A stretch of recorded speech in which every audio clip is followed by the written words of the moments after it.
తెలంగాణ జాగృతి వ్యవస్థాపక అధ్యక్షురాలు ప్రస్తుత ఎమ్మెల్సీ గారు కవిలకుంట్ల కవిత గారి బర్త్డే సందర్భంగా ఇక్కడ గ్రీన్ ఇండియా ఛాలెంజ్లో భాగంగా మొక్కలు నాటడం జరిగింది.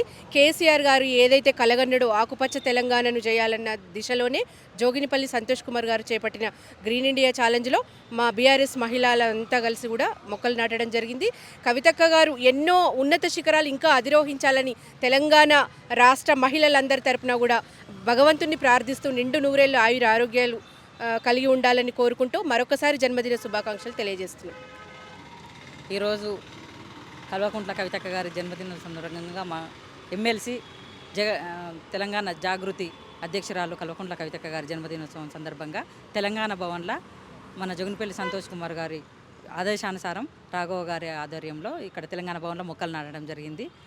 ఇట్లనే ప్రతిరోజు నిరంతరం మహిళల కోసం, బడుగు బలహీన వర్గాల కోసం మన కల్వకుంట్ల కవితక్క గారు ఎలా అయితే పోరాడుతున్నారో, మహిళల కోసం, రిజర్వేషన్ కోసం ఏదైతే పోరాడుతున్నారో ఇంకా ఎన్నో పోరాటాలు చేయాలని, ఉన్నత పదవులు ఆశించాలని, ఆయుర ఆరోగ్యాలతో నిండు నూరేళ్ళు ఉండాలని ఆ భగవంతుని కోరుకుంటున్నాం. జై తెలంగాణ.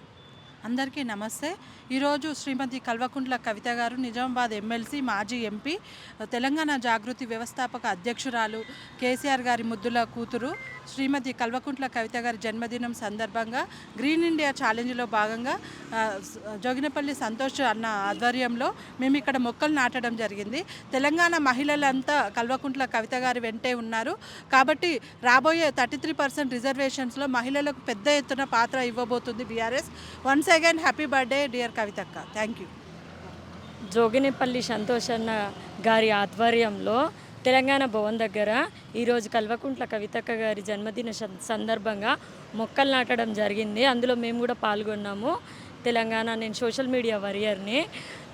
కవితక్క రాణి రుద్రమదేవి లాంటి పోరాట పటిమ కలిగిన వ్యక్తి, మరి సాకల ఐలమ్మ లాంటి ఎక్కడ అన్యాయం జరిగినా కూడా గొంతెత్తి మాట్లాడే మహిళ.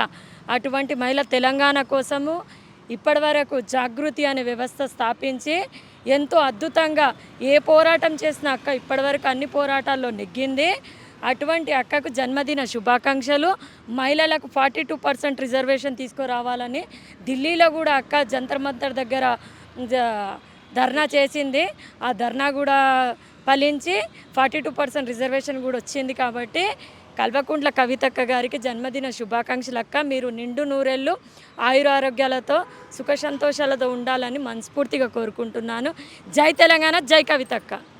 చేస్తారో చెయ్యండి అని ఒక నిస్సహాయ అసమర్థ పాలన. ఇప్పటి వరకు జాతీయ మీడియా కానీ జాతీయ స్థాయిలో కానీ తెలంగాణకు ఒక ప్రత్యేకమైనటువంటి గుర్తింపు, దశాబ్ద కాలంలో మహోన్నత పాలకుడు, విజనరీ ఆయన కేసీఆర్ ఎంత గొప్ప పేరు సంపాదించి పెట్టిండు. అన్ని రంగాల్లో కూడా తెలంగాణను అగ్రభాగాన నిలబెట్టిండు. అటువంటి తెలంగాణ పరువు తీసే మాటలు ఇవాళ ఏం లేదని చెప్తూ, మరి ఎంతమంది అటు ఆర్థిక మంత్రిగా పనిచేసినటువంటి హరీష్ రావు గారు కానీ, మరునాడు మరి ఉద్యమ దళపతి కూతురు ఎమ్మెల్సీ కవిత గారు కానీ ఆవిడ కూడా చెప్పడం జరిగింది. ఈ సందర్భంలో మరి లెక్కలు పత్రాలని, ఇవి రాబడి, ఇది లెక్క, ఇది పత్రం అయినప్పటికీ మళ్ళీ అదే పాత పాట పాడుతూ నిన్నటి మరి దారుణమైనటువంటి మాటలు మాట్లాడడం జరిగింది. బీఆర్ఎస్ మహిళా విభాగం ఖండిస్తూ ఉన్నది.